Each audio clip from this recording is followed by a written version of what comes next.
All right, what up, though? Welcome to Figuring Shit Out, episode 93. Yeah, but the numbers is racking up. The numbers is racking up. I'm King Arthur. Y'all know what time it is. Unify and thrive. Don't you forget it. Put it in your everyday mantra. You know what I'm talking about? Hmm. 2020 Faces. Check out the website. Y'all know the nowviews.tech. We doing good things. Frank, what's going on with you over there? Can't complain, man. We're taking a day at a time. Check out lucidperspective.com. We got media, graphics, websites, video, and then Cyber Bunny. I promise you, things are in the works. The site is almost Mm-hmm. finished. Okay. I can't wait to talk about that when that's ready to go. But outside of that, not much, man. What's going on with you? That's what's up, man. I think this episode is gonna be a pretty good one, man. Something a lot of entrepreneurs need. A lot of entrepreneurs looked into probably think it's too expensive, or probably don't know if they or how to use it properly, right? So we got Miss Gwendolyn Young rocking with us today. How you feeling today? I'm feeling good. How y'all doing? Perfect Good, over there, good. perfect. So to get this thing started, to get the ball rolling, we ask everybody that comes on, what is your figuring shit out moment? And that can be with business or life. We just had that Oh, Good for me. so it was kind of where it kind of collided, right? A life moment kind of collided with a business moment. So it would be back in 2013 when I got a diagnosis of systemic lupus. And Mm. Oh I man. had to come off my very nice, cushy job, corporate job that I absolutely love so much. And I had to figure some shit out, right? Because I knew going back to corporate America wasn't going to be the ideal situation for me and what I wanted to do. So I had to figure out what does that look like for me going forward because I've always been a person who has something going on, who's doing something, right? So sitting around was not going to be an option. And I'm one of those people where it's like, okay, what is lupus? Let's figure that out. But I got lupus, but I'm not about to let lupus have me. So we gonna fight Facts. tooth All and right. nail. I might lose some days might be hard, but I'm gonna fight you tooth and nail all the way. And so I had to figure it out. And that's literally how my business was birthed. Oh, that's Okay, epic. so it's like Frank, you had a battle with the big C, right? And you kind of Yeah, overcame yeah. it. It's been 20 years now, so like 2005. It's one of those things, Yeah. it's like when you get a health scare like that, it does change your perspective on Yes, life. You know what I'm yes. saying? Like I felt like I was young. Also what? I might have been, I would think I was 19, 20 at the time. Okay. So I was still young, but it was still like, yo, this shit could go, haywire at any time. Absolutely. But yeah, no, those health scares usually are like they change a lot of people for the most part, generally, you know what I'm saying? You don't wish it on anybody, but it's one of those things where it does push it in perspective, especially if feel like you've been slacking or you haven't been Yes. following your dreams or doing things that make you happy, and then that happens and you're like, Mhm. yo, this shit could go south at any moment. So it does change you for the better, Yeah, generally, you know what I mean? absolutely. Yeah. Absolutely. I agree 1,000%. And it puts things into perspective, right? On what's really important. After something like that, you have a tendency not to sweat the small stuff. It's like, call me when you got a real problem, because what you talking about ain't really nothing to be All right, talking about. man. No, it's facts. One of Jeezy lyrics say, "What you complain about? At least you ain't got cancer." And like, Man, I'm like, come on with a real problem. Then we can talk right. about it. So, Until so then, what then became important to you after you found that out, right? What became important to you? oh, so really being intentional about life and relationships and setting boundaries, right? It became really important for me to manage stress and my environment. And so if you wasn't helping me accomplish the goal and get to where I was trying to do and help me be healthier and beat this thing, there's no space. Hmm. There's no space for you, right?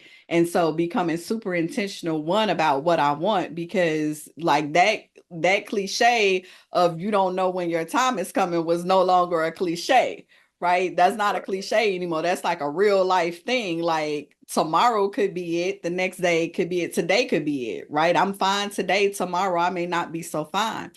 And so being super intentional about relationships and what I wanted to accomplish in life. And so I started going hard for what I wanted, and especially in building this business. I knew I wanted to build a business that was going to support my life and not the other way around. Fact. So let's talk about the transition. So you got sick, you was in corporate America, you got sick, and then you had to make a change. How was that transition, and where did you get the idea to pick the industry and or the business that you started back then? Was it a passion of yours, or did you say, hey, I gotta find something to pick, let me pick this, see how that goes, and then it just happened to work out for you? So it was experience combined with passion. So in corporate America, that's what I did. I did administration and operations, managing ambulatory care centers, supporting chief exec offices, and so that was always a love for mine. I love fixing stuff and making sure all the parts work together to get to the end goal. And so as I was going through recovery, I'm like, what are these work from home jobs I hear people talking about? And so started doing some research and realized there was a whole industry of what they call virtual assistants, of people working from home doing admin work. And I'm like, you gotta be freaking kidding me. I could have been at What? home doing this all the time. Instead I've of been getting driving up, to an going to work, office, yeah. driving through traffic. Like, I'm like, Yes. you can't be serious. And so I started learning everything I could about the virtual assistant industry. I put up job profile sites on like every job site there was. I made me a makeshift website of what I knew how to do. And I literally started sending out proposals and telling people like, this was my business and this is what I do. And Right. so my mother was my first paying client. I tell her I can't really count her in the statistics because she gonna support Shout whatever I do. out to Um, my dudes. of course. And then 6 months later, I got my very first client, lady that lived in Florida. She took a chance on me and I went heads down, focused on doing a good job for her. And then she called me one day and she was like, do you travel? And I said, do you pay to travel? And she She was gonna like, have to. right. She was like, I do. I was like, well, then I travel. And so she booked me, a flight and a beautiful hotel room. And then I told my husband, I'm like, okay, now you got to take off work for the weekend because I don't know this lady from a can of paint. I just met her on That's all the right. internet. I could get down to Florida and get kidnapped or whatever. And Chopped so up. he flew to Florida with me. She set me up in a beautiful hotel and paid for everything.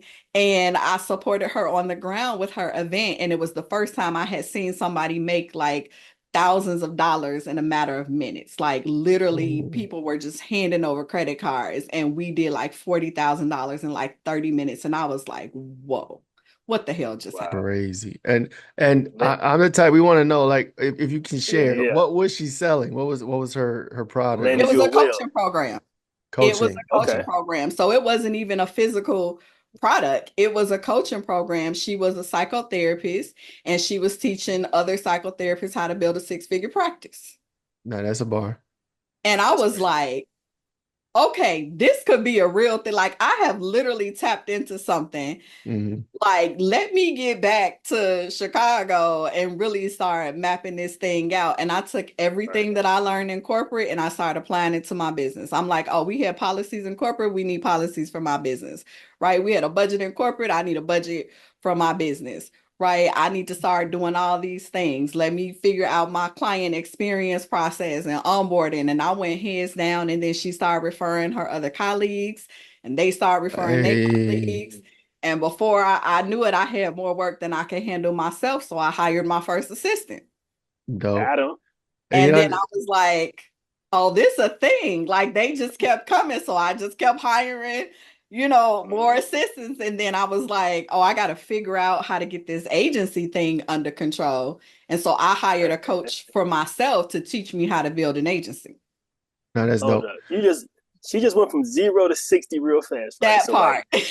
uh, hey, best friend, the new client, right? Hey, new best friend. Right. That Uh, part. and so like, I want to talk about booking her, right? So it's 6 months from you hook your mom dukes Yes, up till you treasure through the mud, through the thick of it, trying to find somebody that could give you a chance, right? But absolutely. not only did you find somebody to give you a chance, you found somebody, a best friend, right? You found your best friend Sure to give you a did. chance, right? So talk about those 6 months until lead landing her. Whew. You're talking about thank God for a husband that had a job. Right? Because I think a lot of times people don't realize the back end support that you get when you're trying to build this thing too. So, that took a little bit of the pressure off because we still had that. But at the same time, our income has still been reduced by 50% because I wasn't working, right? So I was literally sending out proposals every single day. I was online every day sending out proposals. I was building my systems. What do I need to be working on right now while I'm waiting for clients to come? So when they come, that's not a piece that I'm trying to figure out. It's already in place and ready to go. So I was setting up systems and policies and processes and sending out proposals every single day. I was telling people every single day. I started doing some work for free, right? Just so I could get the testimonial and start building the social proof that I was actually good at what I said I could do. Right. I took some low paying gigs at the time, $20, $25 an hour, you know what I'm saying? Just so I could get that social proof. And then when I got it, it was off. Right. It was off and running from there because guess what? I got a testimonial from her. Then I started getting testimonials from the people that she was referring to me. And then next thing you know, now I got me a politician from Washington that's on my client roster. Let's go. No, that's dope. I think we got to take it back just a little bit for and explain something. So like for people that don't know or who may not know, what is a business? What is business administration as far as a business concerned? Like, because you drop policies, you drop processes, you drop these keywords, right? Yes. So like for somebody who like is oblivious, don't know what do you do as an administrator of a business? Can you break that down real quick just so they can have a better understanding? Absolutely. So it's twofold, right? So when you talk about business administration and overseeing a business, it's everything about the back end of that business. So it's how do they operate? What are the resources that they need to use to grow or scale? Who are the people that they need to run? And you're managing all of those pieces.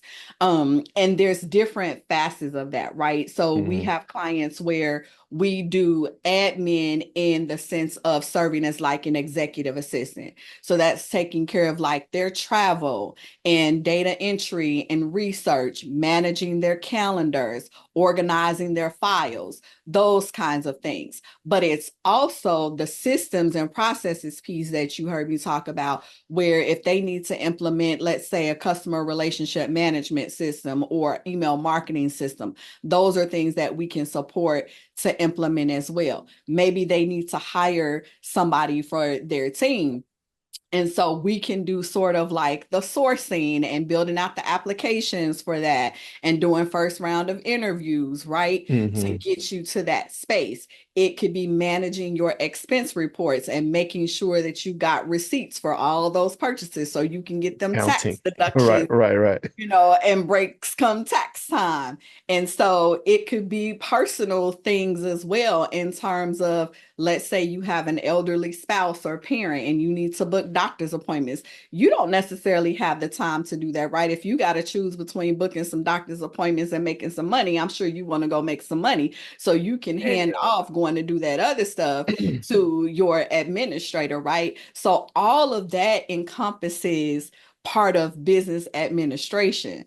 I think the confusion where people come in is sometimes is there's levels to administration, but they get stuck at the lowest level of it. It's like, oh, I just need somebody to give tasks to. But your administrator can be a very strategic partner for you in your business to help you build out strategy and manage your full operations. No, that's a bar. And a lot of people don't get it, that it's like, as far as like everything that you just talked about is critical in a business.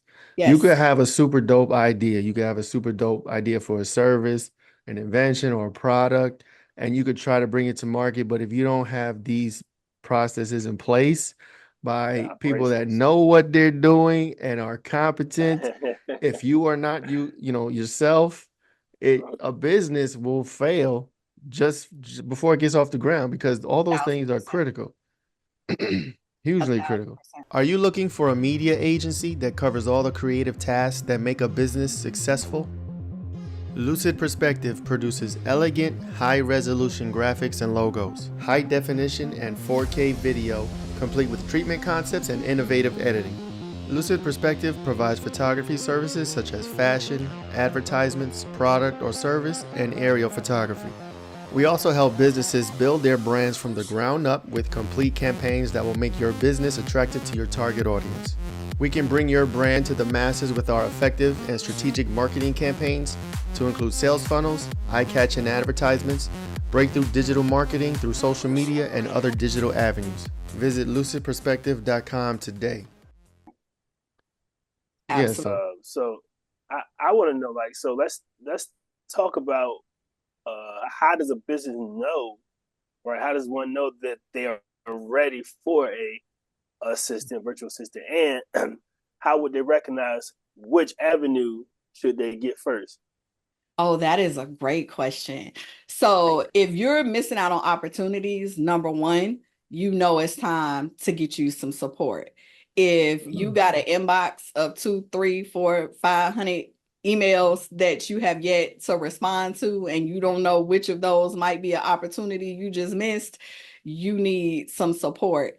If your onboarding process for your clients is not moving fast enough and you're losing people at the beginning of the sale, you need to get some support. If your files are not organized and you can't find anything when it's really time to put your hand to it, you need some support. Like, there's so many scenarios. If you got 10 different systems and none of them talk to each other, so you don't know what needs to be done or how it needs to happen or how they work together, you need some support. Man, it's a bar. You need some support. So I'm ask guilty. yourself. We are guilty. Well, I'm guilty of losing files all the time. Like I'll have a video file, a Word doc, whatever it is, and it's saved. I got it on the computer. I know it's there. I can't tell you where it is. Usually the search finds it, you know what I'm saying? But for the most part, like organization obviously is important. Absolutely. And it may take you a while to find it if you don't have a naming convention strategy for your files, right? Because it's like, what did I call it? Name the folders, right? What did I name it? ASDF. What does that mean again? Absolutely. Right. So you said, taking it back a little bit further, you said 2013 is when you heard about virtual assistant or you looked into it, and I wasn't aware. Was virtual assistant a booming industry? But I know it is now. Obviously, for COVID, you know, everybody was stuck at home and they had to find ways to make money. But I didn't realize it was growing in 2013 or maybe even before that. Do you have way before that? Oh, Yes. really? It was? Okay. Yes. There were, because I started to look at some of like which women have been doing this, right? Because I was always curious. One, I didn't see a lot of us, you know, I'm a Black woman of color, and I didn't see a lot of us in that industry. But there were women who had been doing virtual assistant for like 10 years before I got into it in 2013. So it had been around for a while. It just wasn't very well known. People weren't really talking about it. It was more so in the form of just like, oh, that's a work from home opportunity. Right. But it's a whole industry. Is it so different? So like, as a virtual assistant, we'll talk about the ways a virtual assistant is different from an actual administration or a person that has to go to an office building and you know, drive to work. Like, because you would think, okay, if you're virtual, you could be slacking or like you're supposed to be doing these things for me, but I don't know what you're doing. But if I got you coming to an office, I could, you know, hang over you and look at you and all that. Chauffeur. Right. You could, but let me let you in on a secret. People in them offices is slacking too. Yeah. They just shuffling a whole bunch of papers around, looking like they busy, but they slacking too. But that's where your technology comes into place, right? So on the backup, I want to answer your first question in terms of like, what's the difference between a virtual assistant and like a real administrator? So there's a big difference. A virtual assistant is really somebody that you can just hand off tasks, but they're not going to think at that higher strategic level for you, right? So you may have them where, okay, I need you to just go do this data entry, but they wouldn't be able to connect the dots in terms of like, what am I working on? How does that connect to your goals or to your vision or to any bigger projects that you're working on, and know how to take that initiative to help move that project or that vision forward. So they're pretty much just like task takers. So every now and again, I may hire somebody off like of a Fiverr or Upwork, because I just want you to go find me a list of 200, execs at Fortune 500 companies that have the title Chief Operating Officer, so I can send out some targeted emails to, right, for business. So that's something huge. that I might have you do as a virtual assistant, right? Whereas my executive assistant is doing more things like managing the payroll of my business. So she can look at time reports of my team and understand how that fits into my budget. And if we're going over budget, under budget, what that profitability looks like, she can run those statistics, right? She's being strategic in helping me to run my business. She can manage my clients and have a conversation with my clients without me having to be present.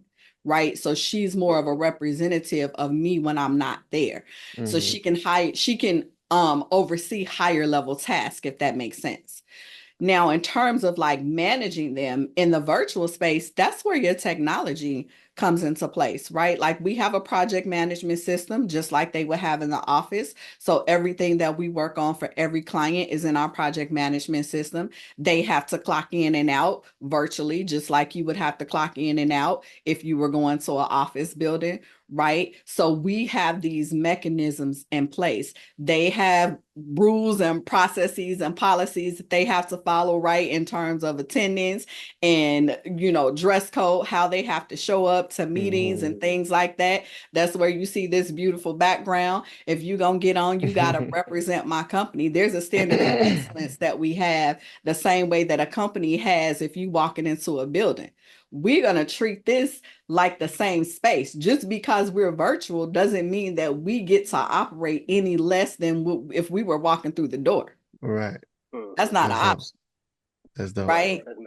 And I think the other piece that makes us unique in this case is because this is an area that I know the ins and out of and that I excel at, right? I've got a 30+ career in admin and operations. So you're not going to come into my business and slack and I'm not going to know about it. Right. And it's also, I guess I could add that it's probably, as a virtual assistant, you're more flexible, right? Like because if you're an administrator to one company, there's one company, one building you got to go to. But if you're a VA, right, you're flexible. You can work with anybody in the country or anybody in the world, right? Different time zones, different countries. You're more flexible as far as the clientele you could take in, as opposed to like if I got to go to one building, I work for this company and that's it, 9 to 5, and I'm tired at the end of the day. But as virtual assistant, you have more flexibility with your clients, and that's pretty dope. Absolutely. And we're not bound by a lot of things that people that go to a building to. Right. We're not closing at a certain time of the day. Now we have boundaries where our clients know, don't look for us on the weekends because we out hanging and chilling with our families. Right. Right. But if we wanted to work on the weekends, we could. Right. So those are things that make us more accessible than a person that comes to the building. You don't have to wait for me to show up at your place of business before we can do some work together. Right. No, that's huge. And then can you talk a little bit about your company, how many people you have on, some of the clients, if you want to name drop, you can. Is the time to do it. Figure shit out. You heard it here first. Yes. And just give us like a brief synopsis of your company in general. Yes. So, your virtual admin expert works with visionary CEOs who are managing multiple 6- and 7-figure businesses. We love to help them increase their productivity and make more money and really focus on the strategic growth of their business. And so that's what we do. 90% of our team is US based. We only have a small percent of our team that is overseas. And I was intentional in doing that because I wanted to go after a different market. We work with corporate companies, we work with small businesses, and we just love the work that we do. We are a small team of 10 right now, and we have 8-figure clients down to multiple 6-figure clients that we work with in accounting. I don't like to name names, but I will just tell you that we work with some major players. in this space. And so we've got accountants, we've got philanthropists, we've got corporate execs, we've got some foundations that do community building and doing money for businesses in the communities. Like, we got some pretty dope clients, and I'm excited. We got HR firms on the roster as well. And I absolutely love the people that we get to work with. And I was super intentional about that when I started this business, because I learned the hard way of who I didn't want to work with. And so I've got very strict criteria when we say yes to a client. Number one, they have to be happy people. I don't work with negative and unhappy and mean people, because that energy transfers and I don't have space for it in my life. They have to have a vision that we can get behind, and they got to be able to pay for the services, because I don't negotiate on money. Right. That's dope. I was about to ask you for some horror stories if you had any. Oh, absolutely. Absolutely. I remember one in particular. When we started working with him, very big coaching firm down in the startup space in California. And so when we started working with him, he literally expected availability within 5 minutes of him calling or sending an email or whatever. And so we constantly just hit heads and just was rubbing each other the wrong way. And he said to me one day, he said, well, you know, all the execs down here in the startup world, their execs and administrators respond within 5 minutes. I said, and they should, because they're working with one company, with one person who's paying them $90,000 to $100,000 a year. So they should be responding in that way. You're not paying me that amount of money, and I'm not physically where you are. So that's not going to happen. Right. And that makes sense. So here's what I think should happen. We're not a good fit for each other, so we should just go ahead and end this relationship. There you go. And I'm sure that sounds unrealistic. Yeah, I mean, I'm sure like you said, he wasn't paying you 6 figures, so like his mindset is like, you know, you're paying a virtual assistant and you want them to be, that's kind of crazy. Yes. So we decided to end services, and ironically, his partner came in and was like, oh, absolutely not. She's not going anywhere. So I just moved to the other side of the business to work with his partner while he went on to find somebody that was willing to respond within his 5 minutes. And it's okay, right? There's no right or wrong. It's about what you prefer and what works for you. I'm not a person who's going to work that way, because when I start feeling stress in my body from picking up the phone, having a conversation with you, or seeing your name come across my screen, I know that's not a good fit for me. Right. So I'm not afraid to say no. That's major. Bars. That's really major. I'm gonna get real selfish in a minute and start asking questions about our situations in particular, right? But you mentioned, you know, getting some big clients, and you mentioned working with people that you only want to work with, right? So can you talk about the marketing a little bit? So how you go about getting your clients, and how you go about weeding who you are going to work with and whatnot? Oh, that's a great question. So I'll be completely transparent with you. We are 90% referral based. So all of our, pretty much the majority of our clients have come because another client has told them they needed to work with us. And so that's pretty much where the majority of our business comes from. The other, 10 to 15% of our business comes from building relationships. So I do a lot of networking. I go to a lot of events. I show up in a lot of spaces. I pay for access. So just so, everybody know, access ain't always free. But if there's somebody that I want to get close to, and I think that they could either be a great potential client, or they can put me in front of people that will be great potential clients, I'm not afraid to pay for that access. Hi, I'm King Arthur, founder of Novel Views Tech, where we prepare children aged 10 to 17 for a future shaped by advanced technology.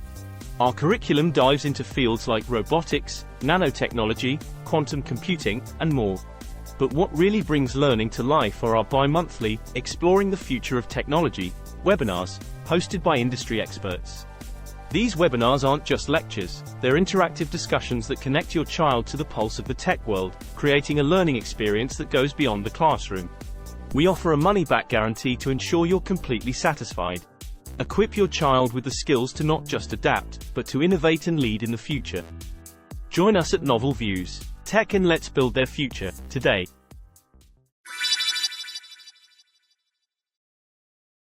Oh, Shands. We were talking about David Shands, remember, King? Yeah. Like a So, few weeks ago. who was it? David Shan's podcast. You may know him. He has a show called Social Proof or whatever. He said he was going to be in D.C. area. We're Virginia, so I'm not even like an hour and a half from where he was going to be. And he was like, "Yeah, you can come meet me, and we can chop it up, do some business talking." But he was saying it was going to be a price, and I checked with Frank, and I was like, "Is it going to be worth it? Should I do it?" I thought it was. That's the thing. You do have to look at if it's going to give you a return, right? Sometimes it may not give you a return, but sometimes it does. You know, just as an example, there was a membership that I invested in. It was my first really big investment. I paid $10K to be part of that program. First time, and I was just like, "Oh, Lord Jesus." Right. What just happened? I got to make this money back. Like, right. But You I better will learn tell you, something. within 12 months, I doubled my revenue that year. That's dope. Ooh. Best That was worth it. I ever spent. Yeah, no, that's worth it. And so even for my own self, like with my own personal mantra, just scared money don't make money, right? And so yeah, I was I don't know. I didn't do it. So and that's okay I too. think you should have. it is. I think I should have too. But here we go. I might get another Next chance time. or not. Yeah. So next time you'll jump in. Uh, He like, maybe. He like, I don't know. It's almost like that question. Like if you ask me about Jay-Z, like what's that question? Oh, the $500,000 whatever. Yeah.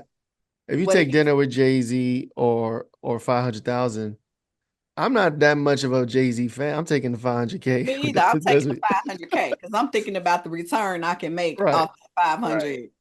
I mean, dinner with Jake is fine. You could probably talk about some things for an hour or two, but it's like, what you gonna learn? I don't know. Unless Jay is about to guarantee me at dinner that he finna put me in direct connect with his network.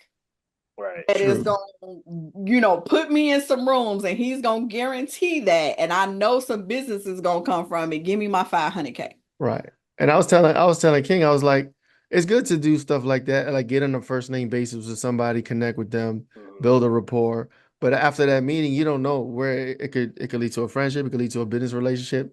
But you have to get in there first and then connect and then see where it leads. But me, I'm taking over Jay-Z, I'm taking the 500. That's just I think the deciding factor for me not doing it was I didn't have a set list of questions, right? I didn't have a map of going into that conversation of getting a return. Like if I would have like 10 questions I could have asked that would have directly benefited the pod or my businesses or my personal life, right? Then that would have probably changed my decision. Because I did sit down and think about it. Was like, what am I going to ask? What are we going to talk about, right? Because I don't want to go say, hey, my name's so-and-so and I got kids. Absolutely. Right? So that was my deciding factor, yeah. No, that's smart. That makes sense. Man, that's dope. So let me ask you the future, right? We know AI is all the rave now. We got ChatGPT, we got Zapier, we got Make, we got Gemini, we got these AI and these automation things. Yes. Or in your industry, do you have a concern with where AI and automation is going, or do you feel like there's always going to be a need for people, or do you feel like, hey, at some point AI is going to take all these jobs anyway, so get it while you can right now until you got to find something else? Like, how do you feel about it? Right. I don't. I look at it as like another tool, right? And I had to have this conversation with my team because they had concerns about AI coming in. I'm like, be the person that masters the AI. right? And then there's always a demand and a need for you. Somebody has to take care of the technology, because guess what? The technology breaks, the technology has bugs. Somebody has to know how to operate and use the technology properly, right? Like, you can feed Chat GPT something, but if I understand the prompts behind it and how to feed it a specific prompt to get a different result, then I'm more valuable than the person who just knows how to type in, give me a list of, let's say, give me a list of policies that every business should have, right? Versus if I say, you are an experienced administrator with 30 years of experience managing Fortune 500 companies with a team of 100, create me a list of HR policies that I should have to manage this specific type of business, I'm going to get a different result. That's very specific. Be I would the have never thought person, about it. be the person who masters the system. Be the person who embraces the technology. We've seen it. They said, you know what, when they put in all these self-checkouts in the grocery store, it was going to get rid of everybody in the lanes. Them things is always broke every time you go into the store, right? They don't work. The light is flashing. The camera is out. The line is crazy.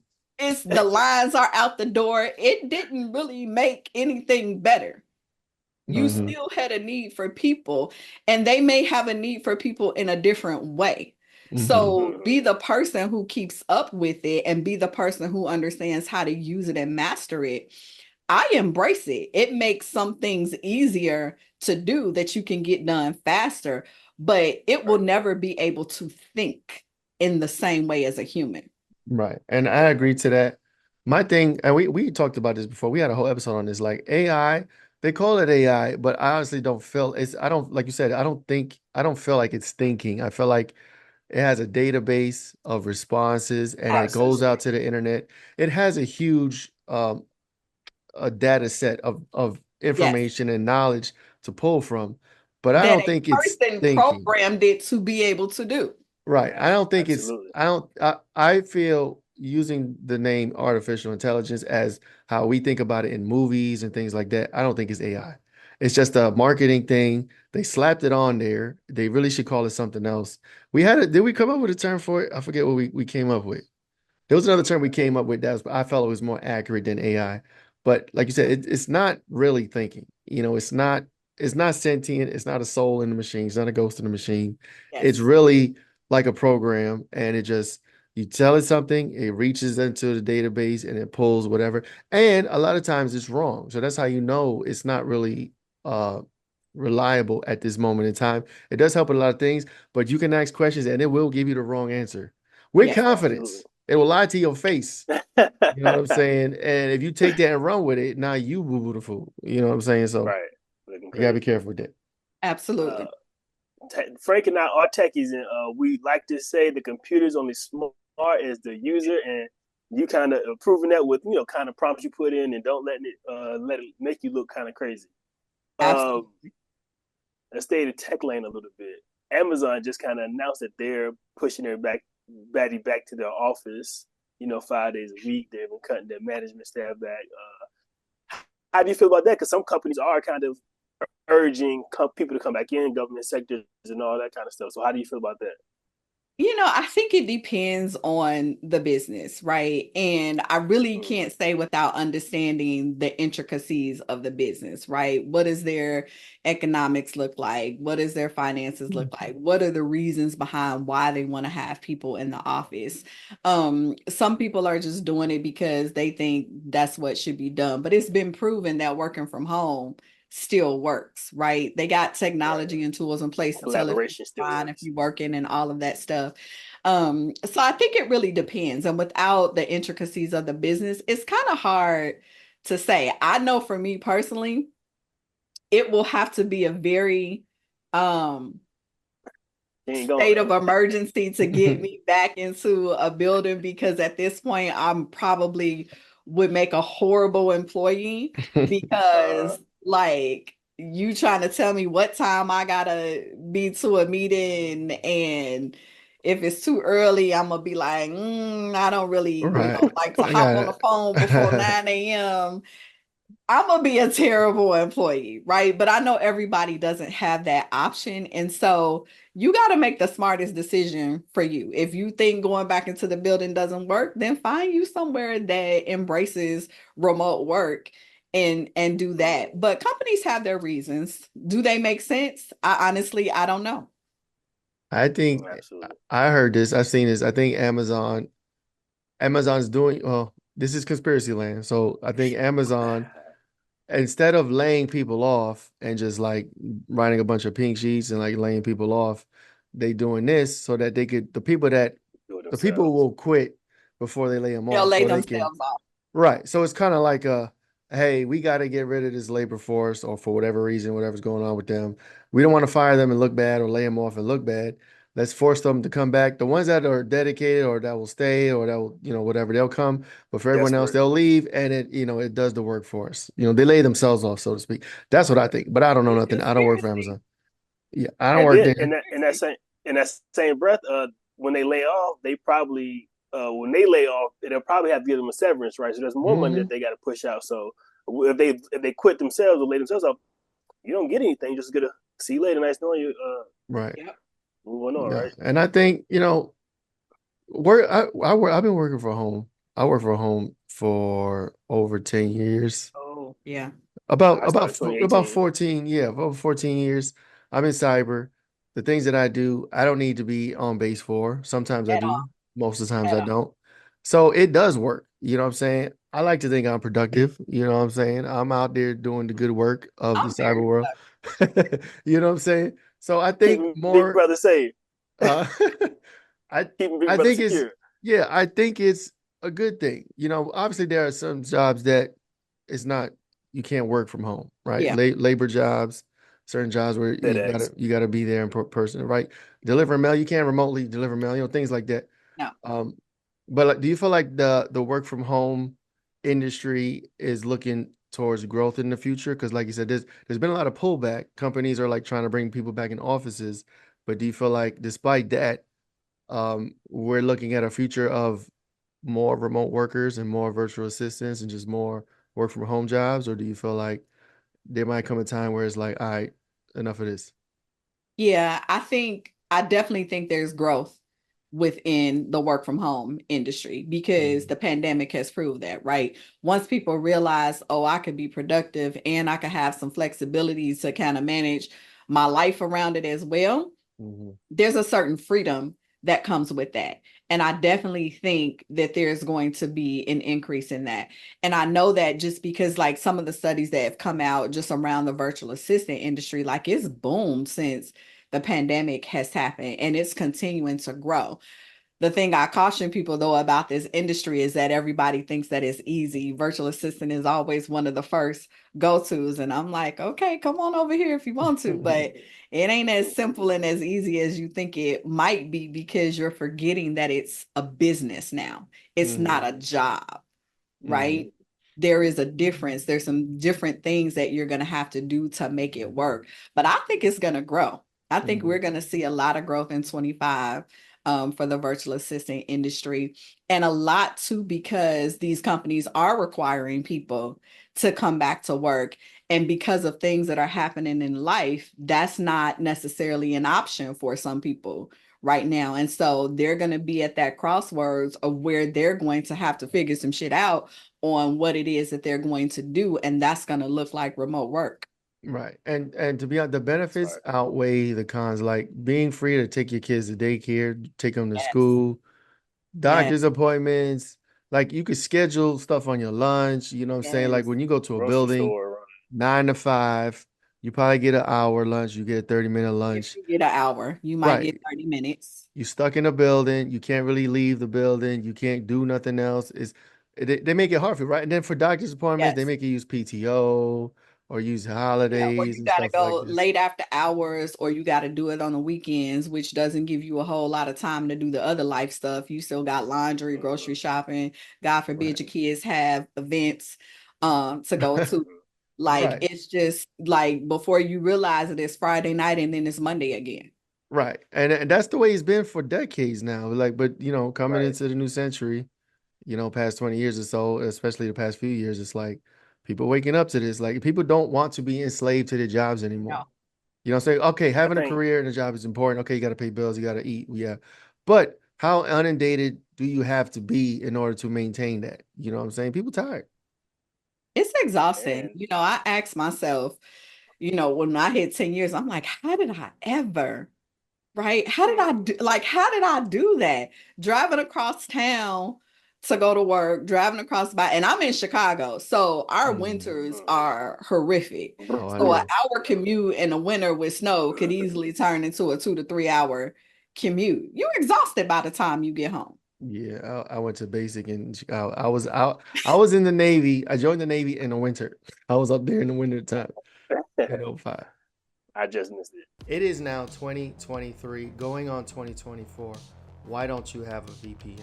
Only for a limited time. Go to piavpn.com/cyberbunny. You could get 83% off the PIA VPN. What is a VPN? VPN is basically software that's used to hide an end user information such as IP address, location, private data they may be transferring over the internet, identifiable information such as their devices they're using from being spied on, from hackers, governments, internet service providers, anybody out there who wants to steal your data for their own personal gain. That's basically what a VPN does. If you want to take advantage of this discount, go to piavpn.com/cyberbunny. Go there now, sign up, tell them I sent you, get your software, get it installed on your laptops, on your mobile phones, on your tablets, any device that connects to the internet, get it installed on there. Get protected, go now. And so I was about to say, and then nowadays you don't have to deal with that crap anymore, right? I think when Frank got into tech, it was kind of like we seen the light at the end of the tunnel, as in working remotely, as in doing things that don't necessarily have to be in office. You know, being on a computer a whole lot, understanding technology and where it's going, Yes. and you got to have be to do that disciplined. anymore. Like, You have to absolutely. You have to be disciplined. There is I like to think, and I could be wrong, but there is a certain type of individual to be successful in a remote environment. You have to be disciplined, right? If you're the kind of person where you know you don't do well without supervision, don't do that to yourself. Absolutely. Because you're going to be unemployed. I struggled with that my first year. So I think I got my first remote in 2010.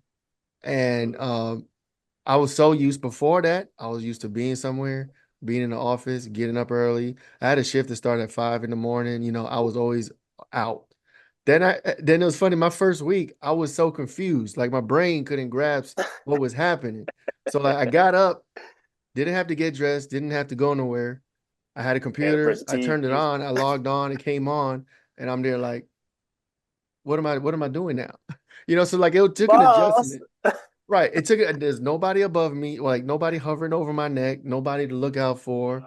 You know what I'm saying? Like, I was in my crib. My wife, or my girlfriend at the time, she went to work. I was in the crib by myself, and I'm like, I'm getting paid to be here right now. I got the PlayStation right there staring at me. I got TV. I got all this stuff, and I'm still thinking to myself like, this is my life right now. You know what I'm saying? Right. It's been 14 You years. think it's free in this moment.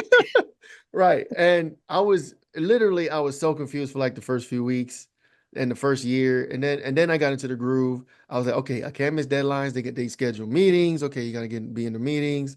You know, and then I got into the groove of it. You know what I'm saying? But at first I was so fucking confused. Yeah. Yeah. So you gotta, I say, know yourself. Like my mama say, know your people. You gotta know yourself, because if you don't thrive well in that way, don't do it. Don't come over to this virtual side. You end up unemployed. Fucking up. That part. I'm like, what did I do? You ain't do shit.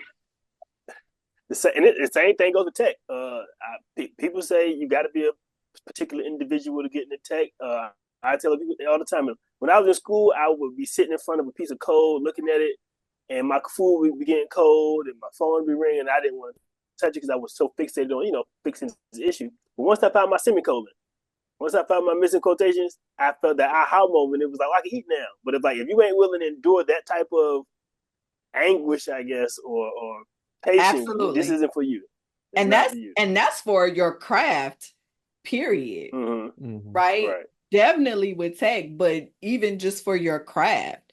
Because if you're not that engaged, if you're not that in love with your craft, then it's going to be easy to slack off. And if you don't have an intent behind it, I always say, what's the purpose of doing this work, right? Because we're not all at home just to be at home. We're building something. There's a purpose and an intent behind it, right? My business started as an opportunity because I knew I couldn't go back to work. But then as I started to have grandchildren, it became, oh, how do I take this thing now and create a better life for them? How do I use it to craft my life so I can be more visible and present in their lives? There's an intent and a purpose behind it, plus the impact that we help to see, you know, our clients have in their businesses and their lives. I remember a client told me, you know, I helped him be a better father and husband. That's huge, Hey, right? big up. That makes your work look completely Worth it. different when you're able to help somebody do that. No, that's a bar. No, that's huge. Frank, I think it's about to get selfish time. I think it's selfish time. So podcast, Frank and I, we we have an assistant kind of. We got somebody that kind of do a little bit of outreach for us. They do our show notes. They do a little posting. Not posting, but they do our show and for the distribution. Yeah, she's been platform, doing right? some stuff. Yeah. Yeah, we had it for a couple weeks, right? But what are some things we should probably be looking out for to help us grow and to alleviate some of the stress, or even try to understand what stress we need to be alleviated?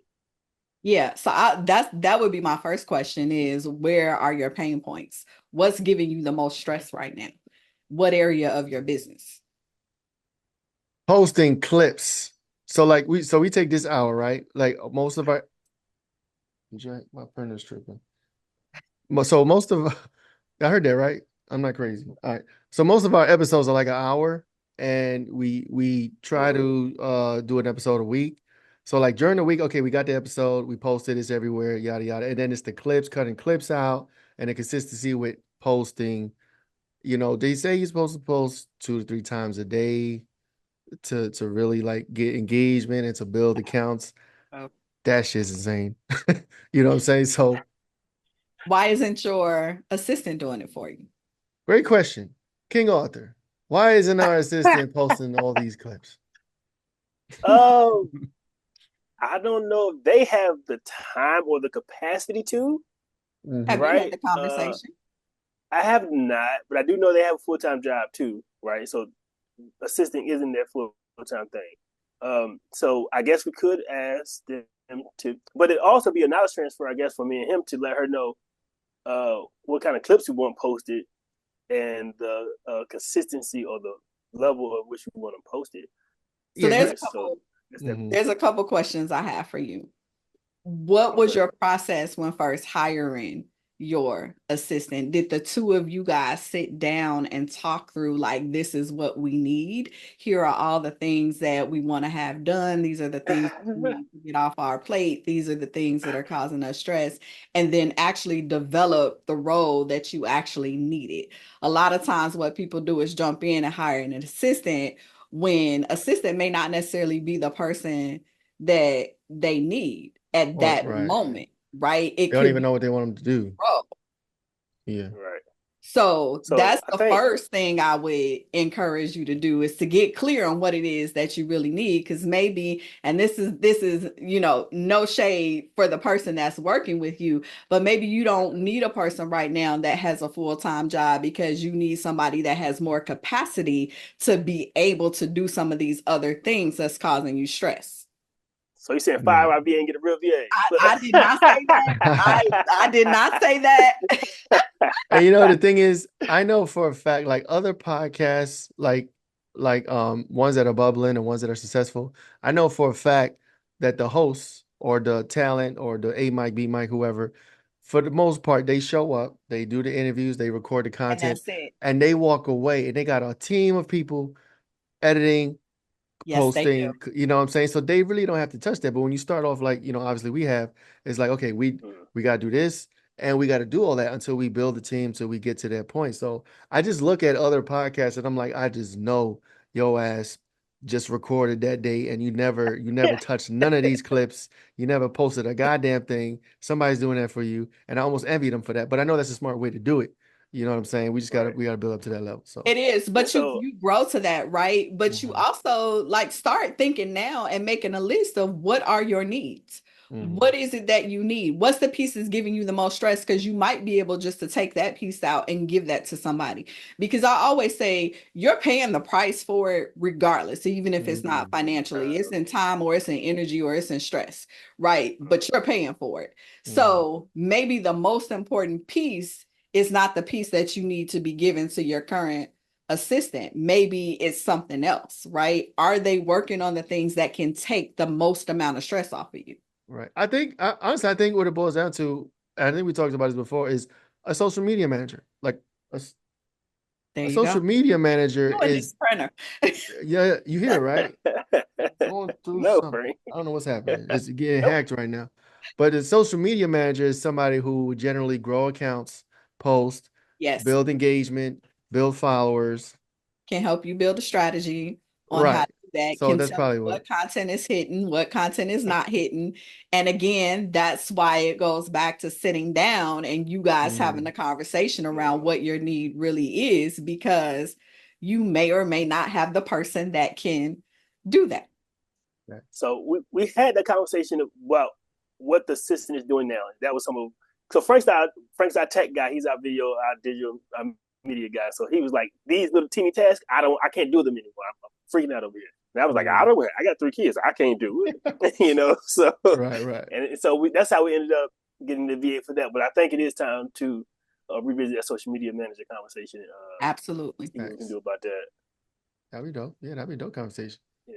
Do you happen to have? We could ask you for references. Absolutely. Or great references for you. Yeah, we could take that offline. You know what I mean? So that'd be dope. Absolutely. Yeah. So what is it? What's the closeout question? Final question. You forgot, Frank. Come on, bro. No. Yeah. No, this print is fucking me up right now. It's like tripping over here. Something that how does Cyber Guy get his printer pack? I hate printers, bro. They're the worst.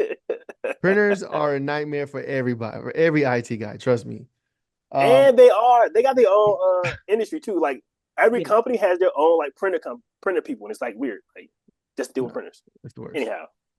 What is something that you're trying to figure out now? So in the beginning, we asked you what was your figuring shit out moment. Now, what is something you struggling with or trying to figure out now moving forward to improve your company, to improve your life? What you got? Yes. So right now for us, the biggest challenge is managing the growth of clients with the growth of the team at the same time because of the business that we have, right? We don't want to hire and have too many, executive assistants on hand that don't have a client connected to them, because that means we're paying without getting a return.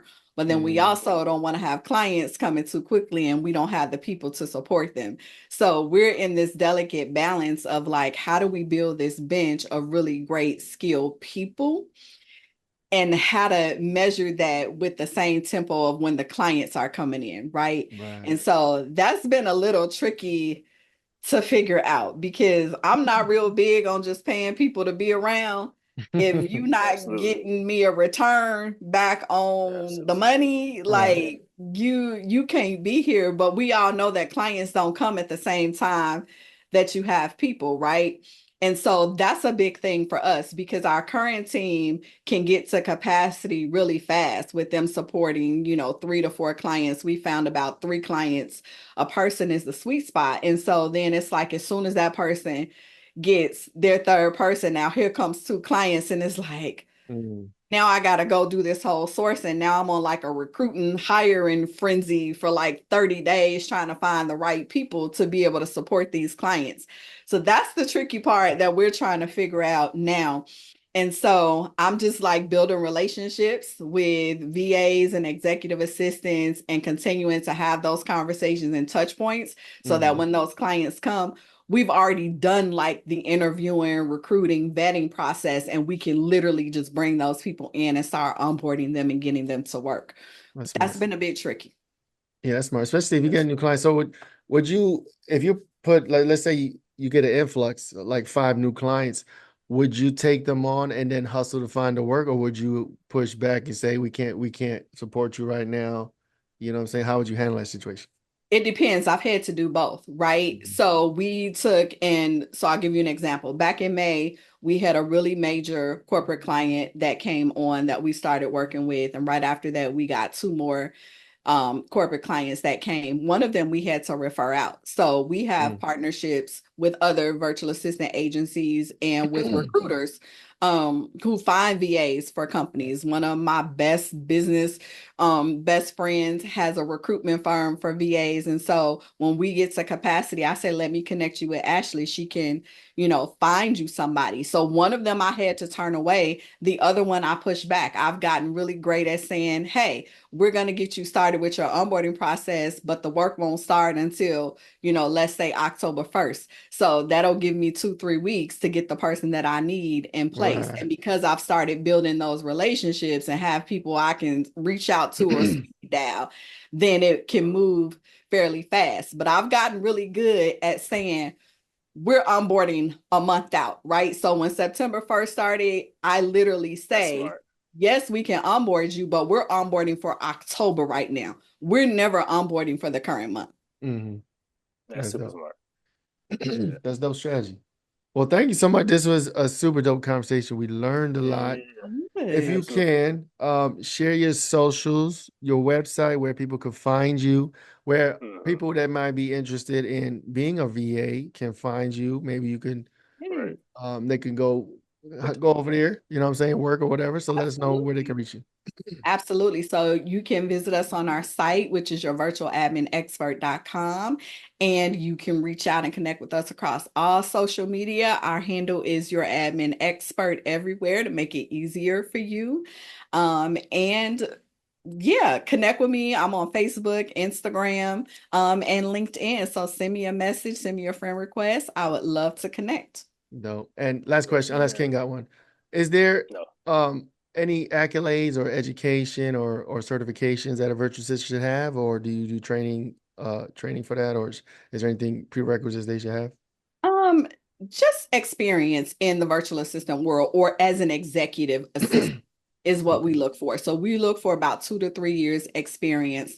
You don't necessarily have to have any like super formal training, because we do a lot of training here internally for our team anyway, because I am clear that people are really confused on what an admin really does. So we walk them through like what our expectations are. We have a whole onboarding and training process for our team. But just 2 to 3 years of experience. What I would say is, don't come over here lying, saying that you got skills that you don't have. Be honest, right? Because there are skills that we can train you on. But if you come in the gate telling me you know how to do something, be prepared that I'm going to put it to a test. There's going to be an opportunity for you to use that skill. And if you can't, it's going to be bye-bye. I know Excel. I'm an Excelologist. I could do Excel formulas and then Word you docs. asking me how to put a formula or a pivot table inside of that or make it work. We got a problem. Exactly. Oh, that's funny. You got any last questions, King? This was dope. Unified Thought. Don't forget it, y'all. Y'all need a job. Y'all need assistance. Go holler at Miss Young. I'm sure she got something for you. Absolutely. And I hope y'all took something away from it, gave you some hope, gave you some inspiration, because her road didn't start off paved with gold and lined with silver, right? She had to get it out the mud, literally. She had to pull herself up by her bootstraps, literally, right? And now we see her fly high and soaring on the clouds and having a good old time, right? Yes. Thank you so much for having me. All right. Thank you so much. We'll catch you. Have a good night. Episode 93 is a wrap. Peace out, everybody. Yeah. Thanks.